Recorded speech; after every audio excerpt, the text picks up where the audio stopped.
Series kutokea Korea Kusini Squid Game imeendelea kuthibitisha ubabe wake katika ulimwengu wa burudani baada ya msimu wake wa 3 kuvunja rekodi mpya upande wa Netflix.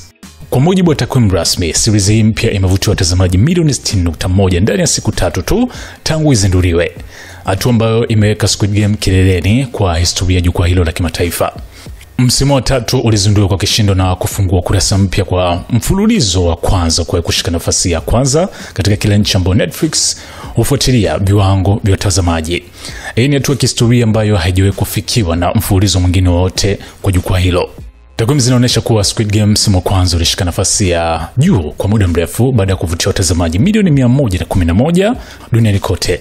Msimu wa pili ulifuatia kwa karibu ya watazamaji milioni 85 na hivi sasa msimu wa 3 tayari umeshaingia kwenye orodha ya Global Top 10 na wachambuzi wa burudani wanasema huenda kama mfululizo wa kwanza kufikia jumla watazamaji bilioni 1, hatua isiyowahi kufikiwa kwenye Netflix. Mbali na mafanikio ya kibiashara, Squid Game imekuwa gumzo kwa ubunifu wake, maudhui yenye mvuto na uigizaji wa kiwango cha juu, ikichochea mijadala ya kijamii kuhusu madeni, usawa wa kifedha na hali halisi ya maisha ya watu wa kawaida.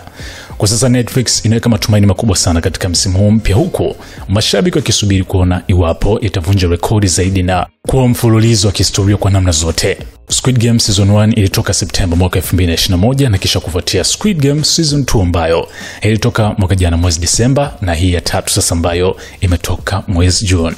Hii hapa ni SNS Mini Gen Man.